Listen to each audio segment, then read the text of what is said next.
Hallo und Ahoi hier zum neuen Kreuzfahrt-Video vom OLX Channel. Wir sind diesmal unterwegs gewesen mit der AIDA Cosma im Orient. Gestartet hier in Abu Dhabi. Frühmorgens um 6 sind wir angekommen mit Condor, konnten schon wirklich zeitig das Schiff betreten und auf unsere Kabine beziehen. Da hatten wir Glück.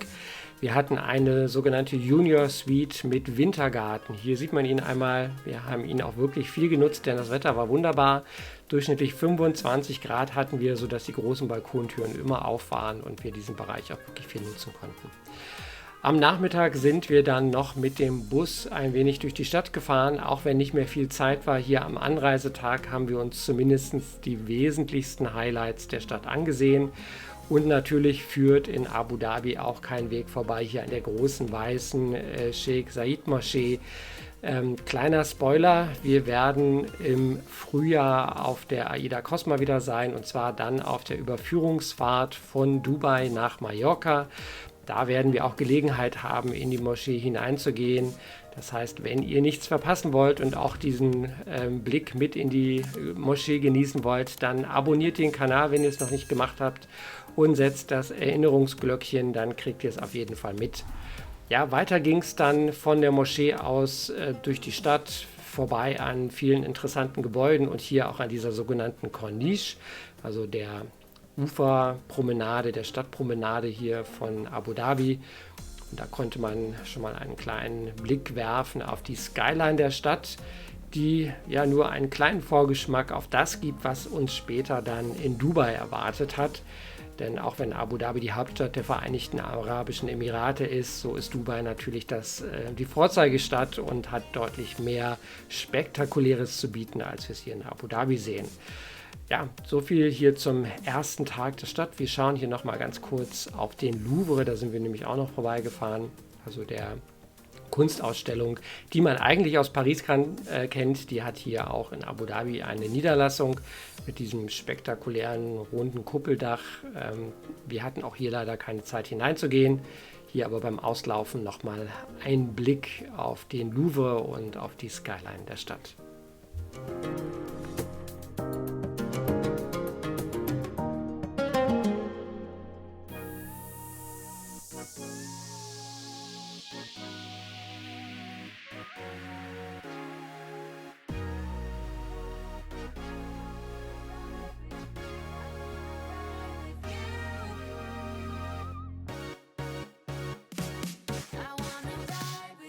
Der zweite Tag war dann direkt ein Seetag. Wir finden das persönlich ja immer sehr angenehm, am Anfang der Reise direkt einen Seetag zu haben.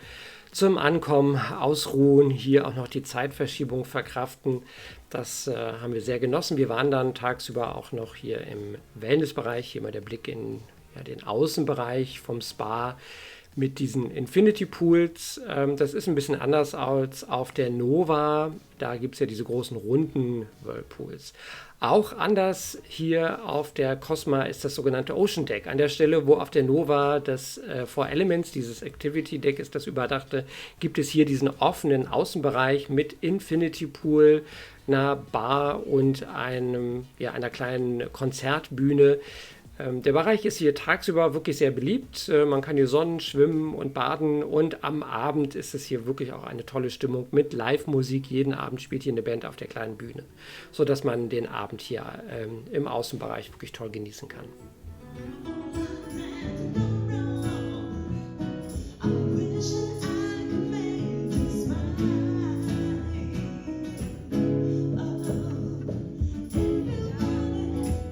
Und nicht nur auf dem Ocean Deck kann man Live-Musik genießen, auch jeden Abend hier im Beach Club gibt es tolles Unterhaltungsprogramm. Entweder spielt hier die wirklich großartige Band des Schiffes, manchmal gibt es hier auch DJ-Shows, und die sogenannte Silent Night wird hier auch im Beach Club gemacht. An dem Abend hat hier die Schiffsband wirklich eine tolle Stimmung verbreitet.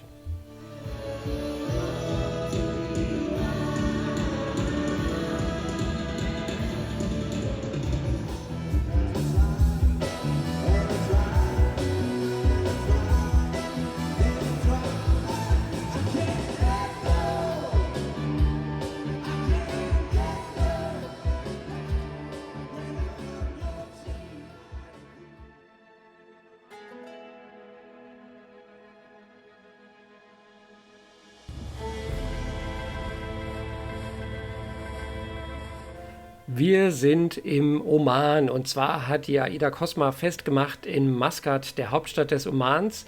Und kaum waren wir an Land, sind wir auch schon wieder aufs Wasser gegangen. Und zwar sind wir mit so Speedbooten rausgefahren aufs Meer, weil wir Delfine sehen wollten. Und was soll ich auch sagen? Wir haben jede Menge Delfine gesehen. Das war wirklich ganz toll. Die Guides, die hier mit den Schnellbooten unterwegs sind, die stimmen sich wohl untereinander gut ab, sodass sie immer genau wissen, wo man sie findet. Wir sind bestimmt eine halbe Stunde lang neben den Delfinen hergefahren. Das war wirklich eine ganz beeindruckende Stimmung.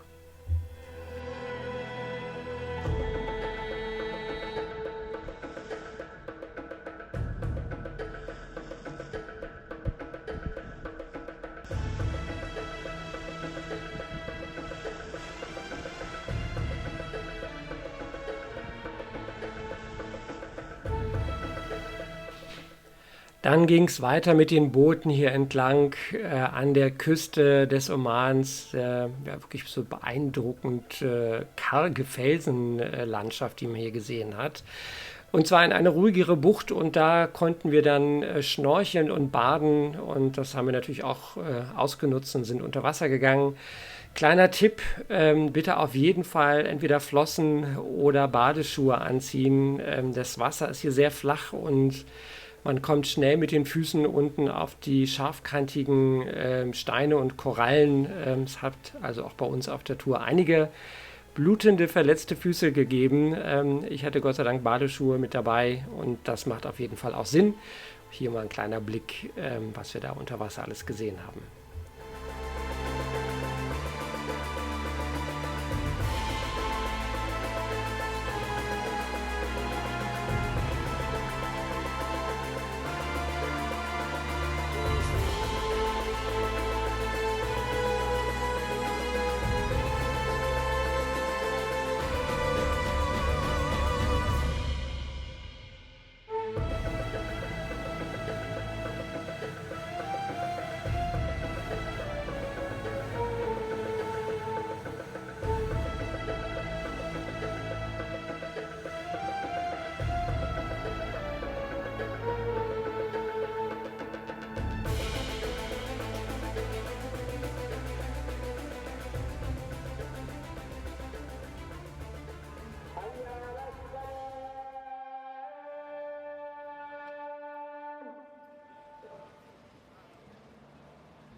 Ja, das Oberhaupt des Omans ist der Sultan Qaboos und ich weiß nicht, ob ich ihn richtig ausgesprochen habe, aber hier in seinem Al-Alam-Palast begrüßt der Sultan Staatsgäste und internationale Gäste. Leider kann man den Palast nur von außen besichtigen. Ein Besuch lohnt sich aber in jedem Fall, um hier so ein bisschen die tolle Architektur des Omans und von den schönen Palästen zu genießen.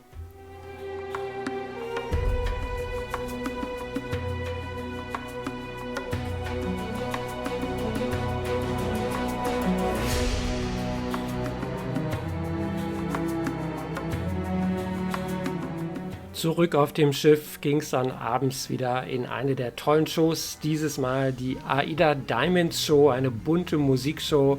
Hat wirklich viel Spaß gemacht.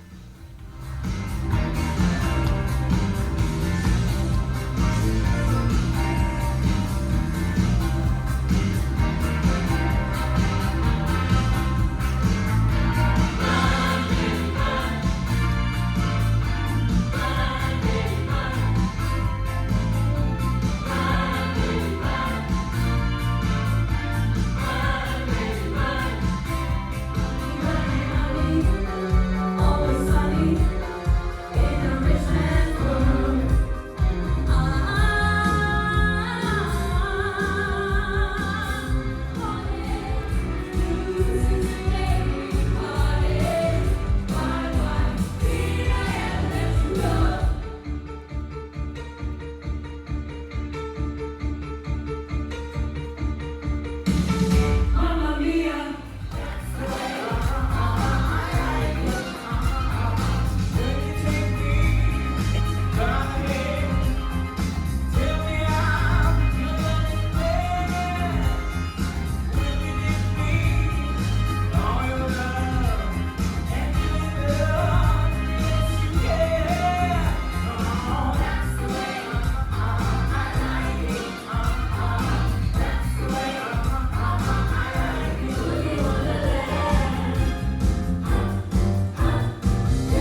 Und nach der Show ging es noch ein wenig an die frische Luft. Wir sind wieder hinten an das Ocean Deck gegangen.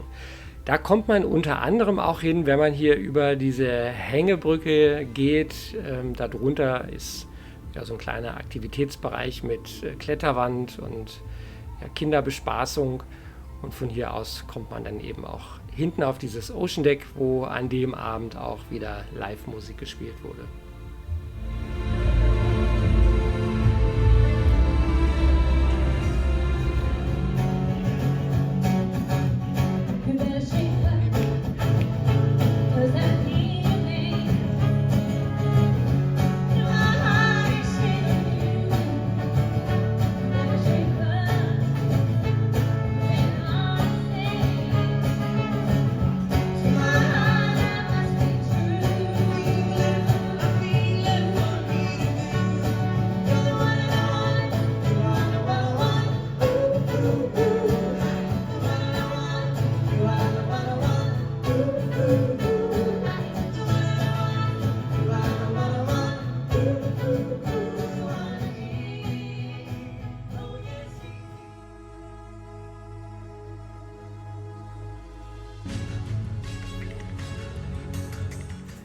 Wir waren noch einen zweiten Tag hier im Oman, auch wieder in Muscat, beziehungsweise hier in dem Hafenviertel von Muscat, Mutrach. Und wir waren unter anderem hier in dem Souk von Mutrach, dem Markt, der insofern etwas Besonderes ist, als dass er komplett überdacht ist mit so einem ja seitlich geöffneten Holzdach.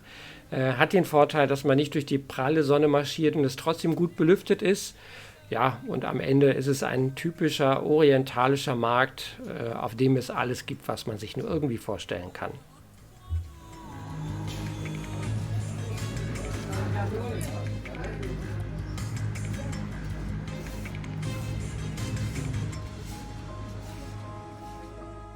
Ich bin noch ein wenig hier an der Uferstraße entlang flaniert, vorbei an diesem Fort, und von hier aus hat man auch einen wunderbaren Blick auf den Hafen und auf unser Zuhause auf Zeit, die AIDA Cosma, die hier im Hafen von Muscat liegt. Toller Blick hier auf das Schiff. Ja, weiter ging es dann zum Königlichen Opernhaus von Muscat, ein wirklich beeindruckendes Gebäude aus weißem Sandstein und glänzendem Marmor, von innen auch mit ja, wirklich einem tollen Design, mit ganz viel Mahagoniholz und Marmor und ja, orientalischem Gebäudedesign. Wir waren wirklich sehr beeindruckt. Wir haben eine Führung bekommen durch das Gebäude, konnten uns hier also die öffentlichen Bereiche und auch den Opern- und Theatersaal ansehen.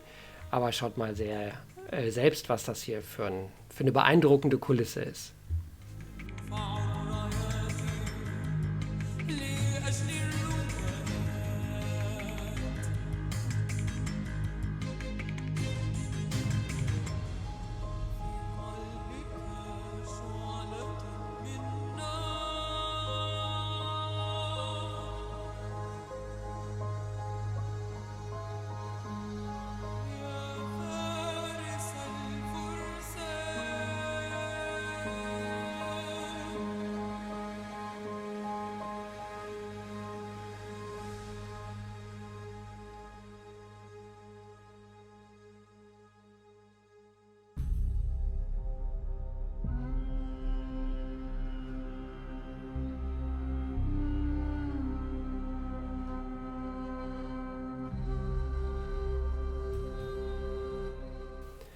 Dann sind wir weitergefahren hier zur großen Moschee von Muscat, und sie ist wirklich groß. Es trägt sie nicht nur im Namen, ein riesiges Gelände mit insgesamt 5 Minaretten. Dadurch, dass das Gelände aber so riesig ist, war es mir nicht möglich, auf einem Foto oder einem Videoclip mal alle 5 Minarette auf einmal sehen zu können. Das Gebäude bzw. der gesamte Komplex ist einfach viel zu groß. Auch hier hätten wir leider nur die Chance, uns das Gebäude von außen anzusehen. Drinnen lief gerade eben ja, ein, sagt man, Gottesdienst oder auf jeden Fall waren die Gläubigen gerade zum Gebet in der Moschee, sodass wir nicht hineingehen konnten, sondern uns das Gebäude nur von außen ansehen. Aber das war durchaus ja, beeindruckend genug, auch von außen zu sehen.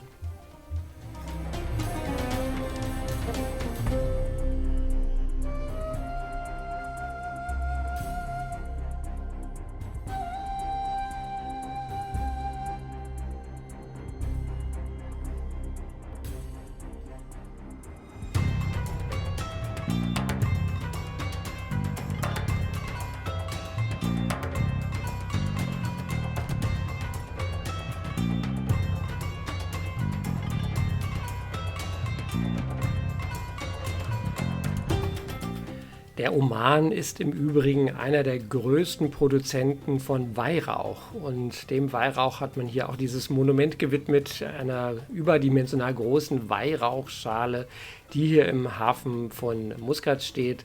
Ja, der Aufenthalt hier im Oman war für uns dann auch vorüber. Wir sind wieder abgefahren nach 2 Tagen hier in Muscat, dem Oman, auf unserem Weg jetzt nach Dubai, der beeindruckenden Metropole der Vereinigten Arabischen Emirate.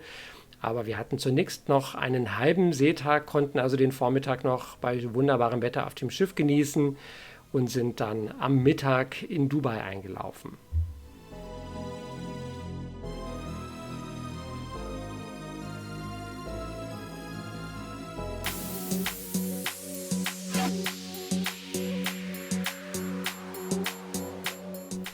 Da zeigt sich am Horizont schon die Kulisse von Dubai, zu sehen da auch schon das höchste Gebäude der Welt, der Burj Khalifa. Wir sind aber zunächst hier vorbeigefahren an der Palmeninsel. Das, was man hier sieht, ist im Übrigen das Atlantis Hotel hier auf der Palmeninsel. Und sie heißt nicht etwa so, weil da ganz viele Palmen draufstehen, sondern weil das eine künstliche, im Meer aufgeschüttete Insel in Form einer Palme ist. Und hier über den äußeren Ring dieser künstlichen Insel hinweg, da sieht man tolle, beeindruckende Gebäude, meistens Hotels hier im äußeren Bereich. Da sind wir drum herum gefahren, denn unser Liegeplatz lag direkt am Fuße dieser Insel. Dann am Mittag mit dem Taxi nach Downtown. Das ist circa eine 30-Minuten-Fahrt von der Marina hier bis zur Dubai Mall. Das ist hier der Außenbereich der Mall. Wir sind da einmal durchgelaufen und das hier ist der Blick von der Terrasse des Apple Stores. Und hier hat man einen wunderbaren Blick auf den Burj Khalifa, das höchste Gebäude der Welt. Das werden wir uns am nächsten Tag ansehen. Da werde ich also noch ein bisschen was zu sagen, dann in dem Video vom nächsten Tag. Zunächst einmal sind wir hier durch die Mall gegangen. Das ist hier der sogenannte Goldzug, also der Bereich, wo man Schmuck und Gold kaufen kann. Ansonsten ist es eine riesige Mall mit allen Geschäften, die man sich nur vorstellen kann, von allen Marken, die man kennt, aber auch nicht kennt. Was es aber Besonderes gibt, ist hier zum Beispiel das große Aquarium. Das kann man tatsächlich von der Mall aus besichtigen. Da braucht man also keine Eintrittskarten für. Wir sind aber trotzdem am nächsten Tag dann noch in das Aquarium hineingegangen, also in die Ausstellung dort. Ja, dann hier draußen gibt es gegenüber des Ausgangs der Malls nochmal so eine kleine künstliche Grünfläche an der Oper. Das ist hier das Operngebäude. Denn wir wollten uns am Abend ansehen die tolle Wasser- und Lichtshow der sogenannten Dubai Fountain. Hier nochmal der Blick auf den Burj Khalifa, den wir seitlich neben uns hatten. Und dann ging die Show auch schon los.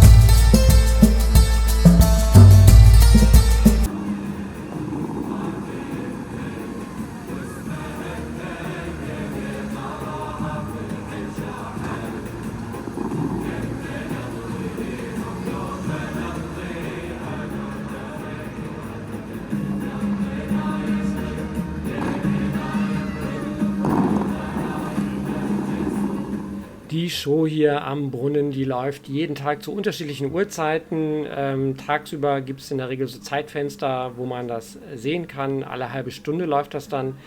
Ich empfehle aber, sich das am Abend anzusehen, denn mit den Lichtern und der dunklen Hintergrundkulisse wirkt es einfach nochmal beeindruckender. Ja, ab 18 Uhr im Halbstundentakt gibt es hier unterschiedliche Shows, also auch mit unterschiedlicher Musik. Wir hatten jetzt was traditionell Arabisches, da werden aber auch ganz moderne Songs gespielt oder Klassiker, zum Beispiel von Whitney Houston, dann jeweils mit unterschiedlichen Wasser- und Lichtshows dazu. Wir haben das an dem Abend hier wirklich sehr genossen. Eine ganz, ganz tolle Stimmung hier draußen vor der Mall, hier an der Dubai Fountain.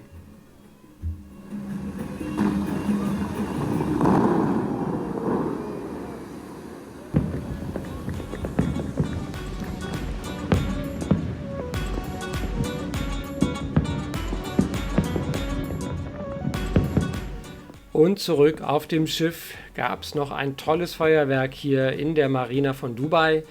Ganz überraschend für mich, aber ich glaube, das läuft hier häufiger, denn am zweiten Abend gab es wieder ein Feuerwerk hier abends im Hafen. Ich weiß gar nicht, ob das immer passiert, wenn hier ein Schiff im Hafen liegt. Schreibt mal gerne in die Kommentare, wenn ihr schon mal in Dubai im Hafen gelegen habt, ob diese Feuerwerke hier häufiger stattfinden.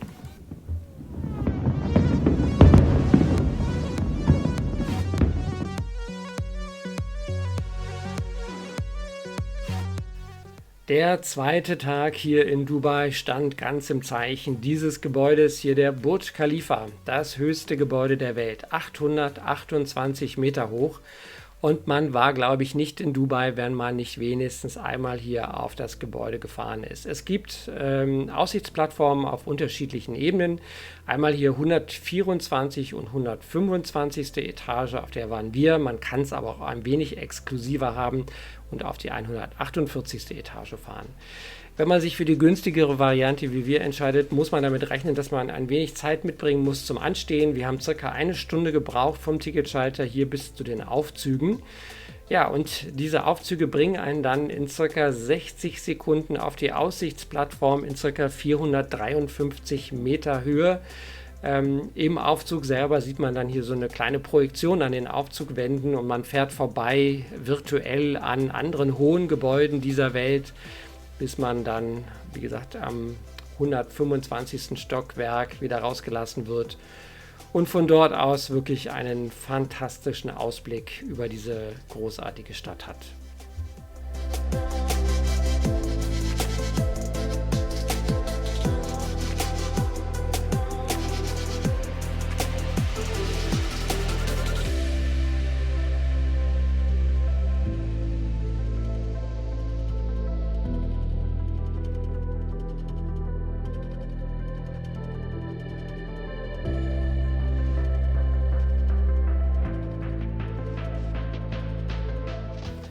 Das Gebäude hat natürlich unterschiedliche Nutzungen. Also neben hier so öffentlichen Besucherplattformen gibt es noch ein Hotel, das weltweit einzige Armani-Hotel.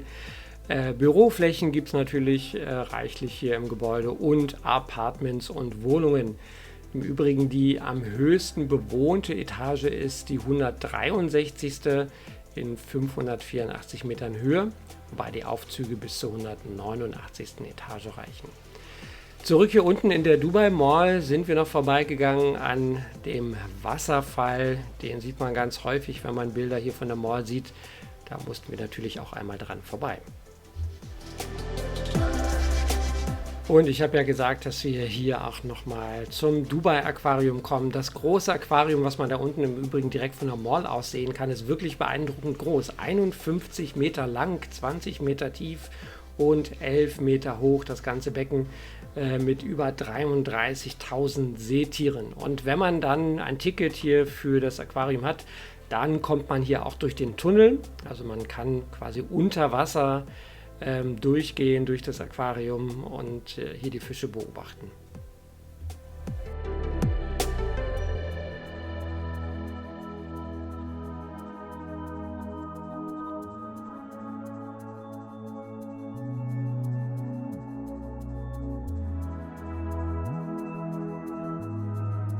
Für Aquariumfreunde wirklich eine tolle Ausstellung hier im Dubai Aquarium. Natürlich vorbei an verschiedenen Becken mit tollen bunten Tieren, die man sonst selten zu sehen bekommt und wahrscheinlich auch selten in den heimischen Aquarien findet.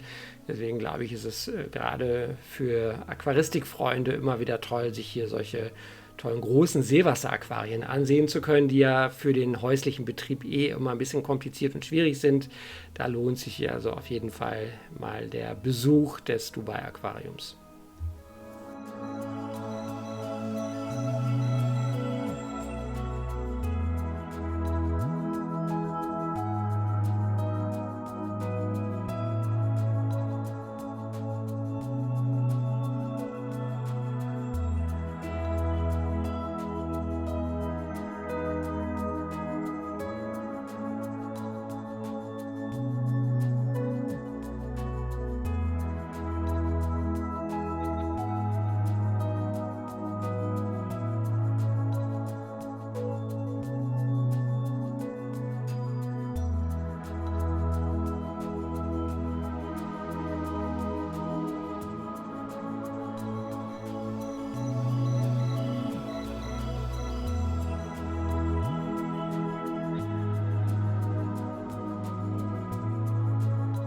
In der Ausstellung kann man aber nicht nur unter das Wasser schauen, denn es gibt hier auch einen kleinen Bereich, wo man ja, Lebewesen beobachten kann, die über dem Wasser leben.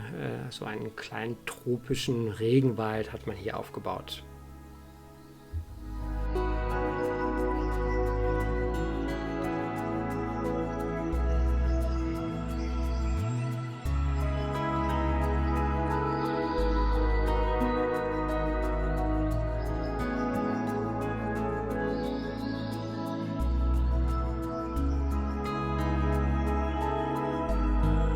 Und wer keine Tickets hat oder sich auch keine kaufen möchte hier für das Dubai Aquarium, der kann hier aber trotzdem sich das Hauptaquarium ansehen.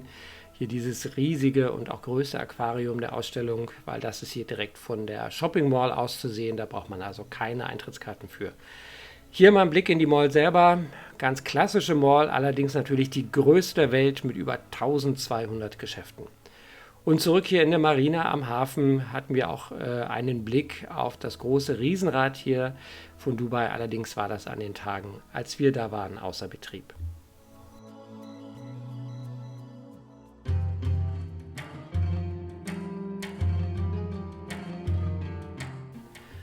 Am dritten Tag hier in Dubai sind wir zum Al-Seeviertel gefahren. Das ist ja also im Grunde so ein Nachbau eines traditionellen arabischen Händlerviertels. Und da es das in Dubai in der Form eigentlich nicht mehr gibt, denn die Stadt und Metropole ist heute riesig und voller Hochhäuser, hat man es hier einmal nachgebaut, damit man als Tourist eben einen Eindruck davon bekommt, wie es früher hier in der Gegend ausgesehen haben könnte. Jetzt wirkt es allerdings so ein bisschen wie ein Freizeitpark, also alles relativ künstlich, mit dem Vorteil, dass es auch sehr sauber ist. Man findet hier auch im Übrigen sehr saubere, ordentliche Toiletten, wenn man hier unterwegs ist. Nichtsdestotrotz, glaube ich, gibt es einen ganz guten Eindruck, wie ja die alte Welt, das alte Dubai ausgesehen haben könnte.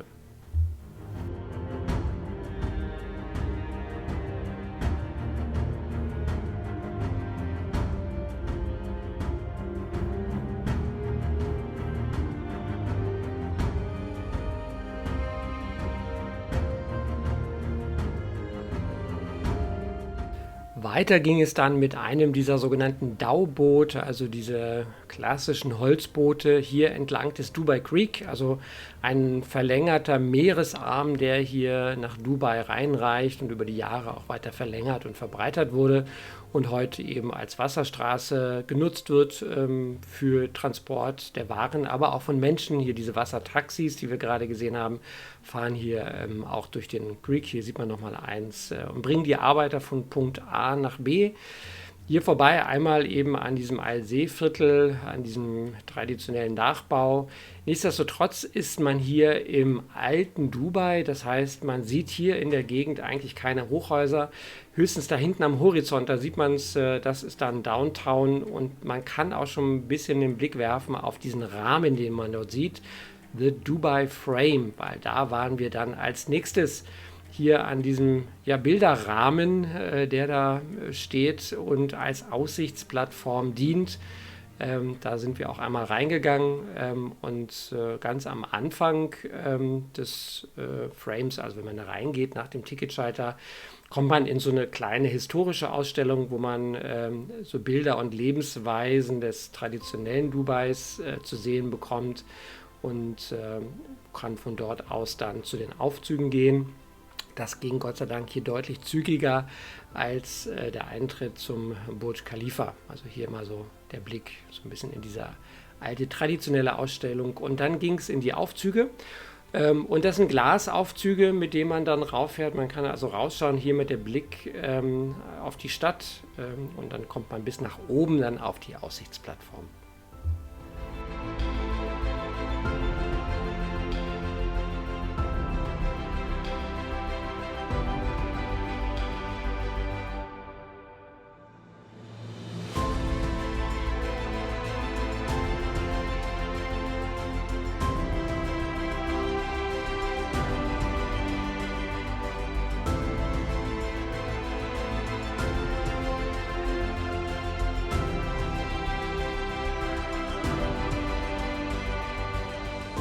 Und wer mutig genug ist, kann dann hier auch über diesen Glasboden gehen. Durch die Füße hindurch schaut man dann quasi ans untere Ende des Bilderrahmens. Ja, und am Ende der Aussichtsplattform geht es mit den Aufzügen wieder nach unten und dort kommt man dann in eine Zukunftsausstellung, also wie man sich die zukünftige Lebenswelt hier in Dubai vorstellt.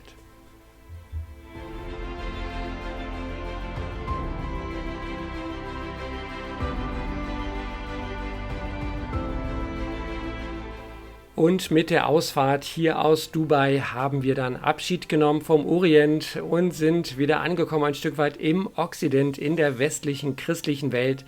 Denn es ist Heiligabend, der 24.12. hier auf unserer Reise. Und das wurde auf dem Schiff auch toll gefeiert. Zunächst am Nachmittag für die vielen Kinder hier an Bord gab es die Kinderbescherung vom Weihnachtsmann. Alle Kinder haben Geschenke bekommen. Die Eltern haben sie vorher wahrscheinlich in den Sack gesteckt.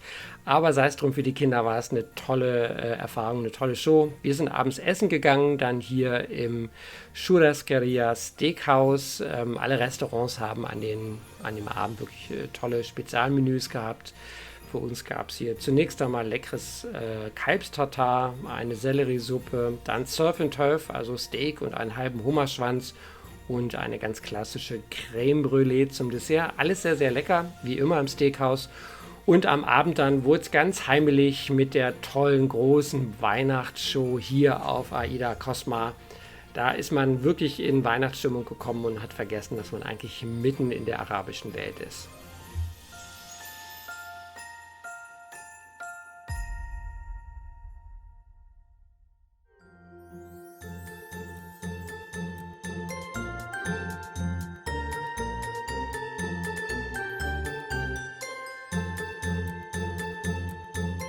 Und hier werde ich jetzt gar nicht mehr so viel zu sagen. Schaut einfach selbst, was das Show-Ensemble von AIDA Cosma hier auf die Beine gestellt hat, um den Gästen wirklich einen tollen Weihnachtsabend zu gestalten.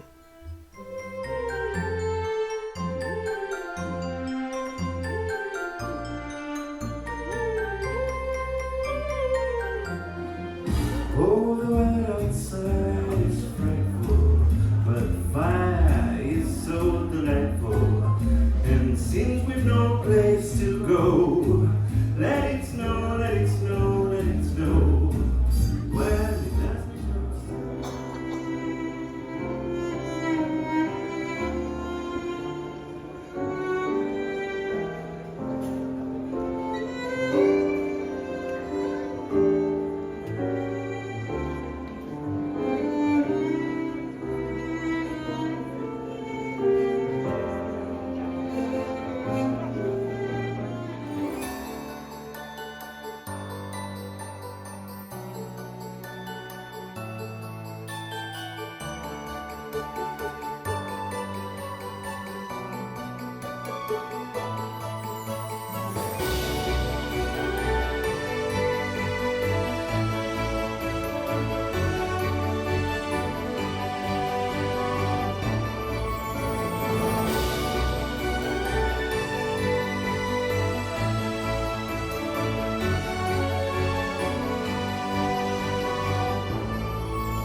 Have yourself a merry little Christmas. Let your heart be light. Next year our troubles will be out of sight.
Ja, und dann gab es nochmal tolle Gänsehautmomente. Zum Ende der Show hin sind ganz, ganz viele Mitglieder der Crew hier auf die Bühne gekommen, festlich gekleidet, entweder in ihren Uniformen oder in festlicher Kleidung hier angemessen für den Heiligen Abend auf der AIDA Cosma. Denn was wir nicht vergessen dürfen, all diese Menschen und ganz, ganz viele, die hier nicht mit auf die Bühne gekommen sind, sind dafür verantwortlich, dass wir Gäste, wir Passagiere so einen tollen Heiligabend hier auf dem Schiff verbringen konnten. Und stellvertretend für die fleißigen vielen Menschen, die uns diesen tollen Abend und auch die gute Zeit hier auf dem Schiff gegeben haben, sind diese Menschen hier auf die Bühne gekommen und haben den Applaus auch wirklich redlich verdient. Unser Kapitän hat auch noch eine tolle Weihnachtsansprache gehalten, hat sich natürlich bedankt bei der Crew, die hier fern ihrer Heimat, fern von ihren Familien dafür sorgen, dass wir Gäste so eine schöne Zeit hier auf dem Schiff hatten.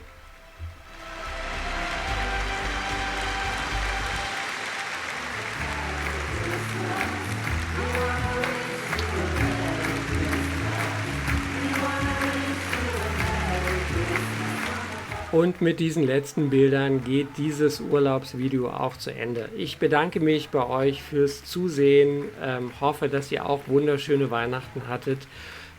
Und vielleicht hat dieses Video ja Lust gemacht auf eine Reise in den Orient mit AIDA oder einem anderen Kreuzfahrtschiff. Wir haben es genossen. Wenn es euch gefallen hat, hinterlasst mir gern einen Daumen hoch. Und wenn ihr weitere Videos nicht verpassen wollt, abonniert den Kanal und aktiviert das Erinnerungsglöckchen. Dann bekommt ihr immer mit, wenn es ein neues Video gibt. Die nächste Reise ist schon geplant für den April 2023. Also wenn ihr wollt, seid wieder mit dabei.